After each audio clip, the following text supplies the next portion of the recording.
இது பெரியாரோட ஸ்டைலோட carbon copy இல்ல, அண்ணாவோட ஸ்டைலோட கார்பன் காப்பி இல்ல.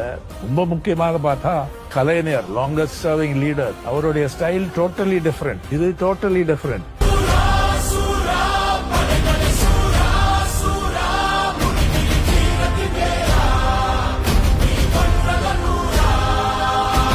அரசனை ஏறுவதற்கு அவசரப்படாம கட்சியில ஒரு தொண்டனா, இளைஞரணி தலைவனா, ஒரு எம்எல்ஏவா, ஒரு மேயரா, டெபுட்டி சிஎம் பணியாற்றி அதுக்கப்புறம் மக்களுடைய பேராதரவுடன் அரசனை ஏறியவர்.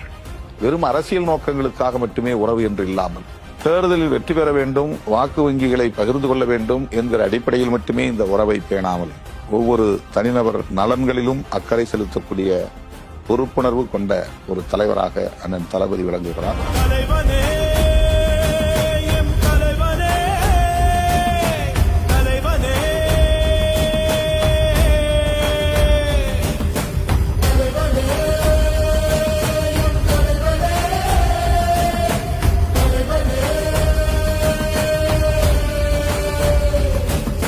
Stalin and I, along with other southern leaders, are asserting that fairness is not a regional demand, but a constitutional imperative. குறுகிய மதவெறி நோக்கத்திற்காக எடுக்கப்படுகிற பல அழுத்தங்கள், பல நடவடிக்கைகளுக்கு எதிராக அரசு எடுத்த மிக முக்கியமான ஒரு உறுதியான நிலைப்பாடு. இந்த உறுதியான நிலைப்பாடுதான் அவர்கள் நினைக்கிற ஒரு பதட்டத்தை, அவர்கள் நினைக்கிற ஒரு கலவரத்தை நிகழவிடாமல் தடுத்தது என்பதை நான் இங்கே சொல்ல வேண்டும் என்று நினைக்கின்றேன்.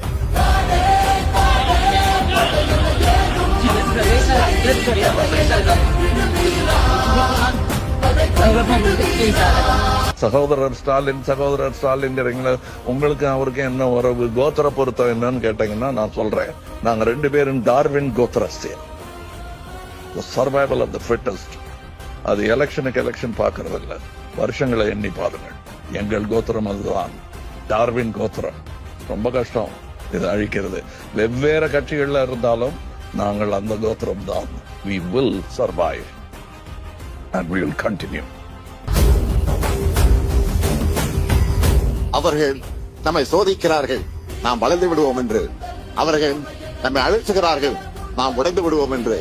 கன்னியாகுமரி மண்ணிலிருந்து டெல்லியின் மாளிகை வரை இந்த செய்தி எதிரொலிக்கட்டும். நம் வேர்வையும் கண்ணீரையும் சிந்தி கட்டியெழுக்கக்கூடிய இந்த திராவிட மாடல், நாம் அதை பாதுகாப்போம். நம்ம திட்டங்களால் மாற்றிய இந்த தமிழ் உயிர்கள் நாம் அவர்களை காப்போம். நம் இதயங்களை வைத்திருக்கக்கூடிய இந்த தமிழ் உணர்வு, நாம் அதை பாதுகாப்போம். இன்று மட்டுமல்ல, என்றென்றும் பாதுகாப்போம்.